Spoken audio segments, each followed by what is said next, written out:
Мәлік Сандыбат туралы әңгіме. Парсының бір патшасы аң аулаудың қызығына түсіп, әбден әуейеленіп біткен екен. Ол ел жұмысын мүлде қойып, күн сайын аң аулауға баратын. Оның өте жақсы көретін бір тұйғыны болыпты.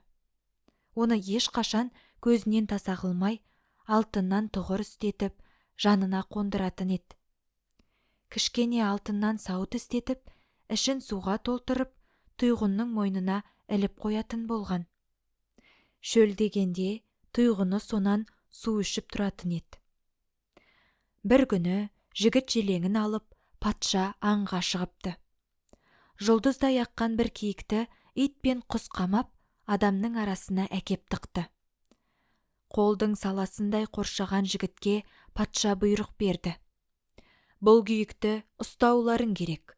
Кімнің алдынан шығып кетсе, соған өлім жазасын берем. Малы талауда, басы жанымда болады. Бұл бұйрықты құлағы шалған жігіттер шыбын қашып шықпастай шеп құрып тұра қалды. Шыбын жаны қамауда қалған киік доптай домалап, оқтай атылып, патшаның үстінен ырғыды да кетті. Жазық төсінде ойнатып өсірген сахараға шыққан соң, құстай ұшып, желдей есіп, шаңында көрсетпеді киік. Селтейісіп тұрып қалған жігіттер: «Тақсыр, бізден аттап кетсе, басымыз жаныңа атқан аңдай байлануға тиістет. Өзіңізді аттап кеткенде қандай жаза бересіз?» деді әзіл күлкісін араластырып.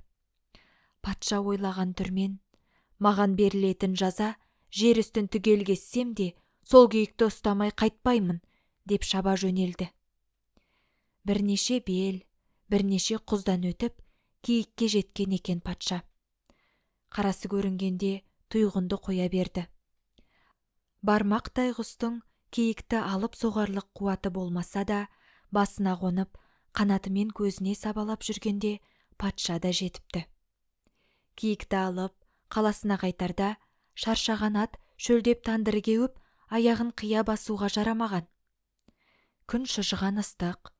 Жеке біткен жалғыз ағашқа тап келіп, саясына отырып, дем алыпты патша. Қайдан тамып тұрғаны белгісіз, ағаштың саясында тамшы тынық су жерге тамып тұрғанын көріпті. Соны жиғалы құс суғаратын құтысын қойып, толтырып өзі ішейін деп жатқанда, құс қанатымен қағып жіберіп, төгіп тастапты. Екінші рет тағы толтырып атына бергелі жатқанда, құс тағы қағып жіберген. Үшінші рет толтырып, құстың өзіне бергенде тағы төккен. Бұған қаһары келген патша қылышын суырып алып, құстың қанатын қиып тастапты. Қанатсыз қалған тұйғын налыған пішінмен, көзін жаудыратып, ағаш басын нұсқағандай ишарат көрсетіпті.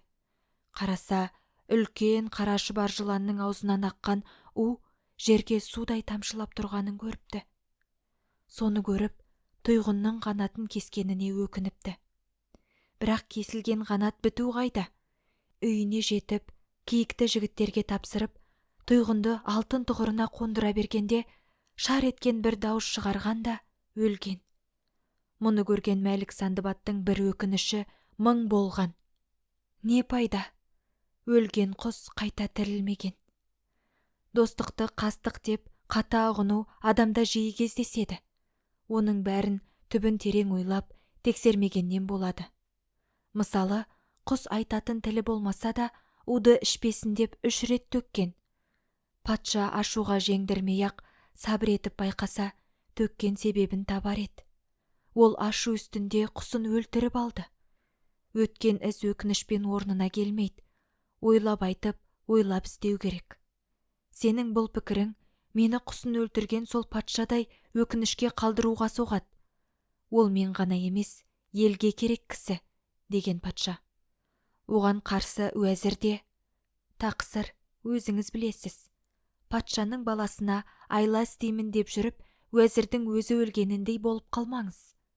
Мен де өмірдің өткен тәжірибелерінен хабарсыз адам емеспін. Ол жақ бұл жағын ойлап, ойымды орында айтып отырмын», деді уәзір. «Кәне, мысалыңды айтшы, қандай әңгіме екен, тыңдап көрейін», деді патша.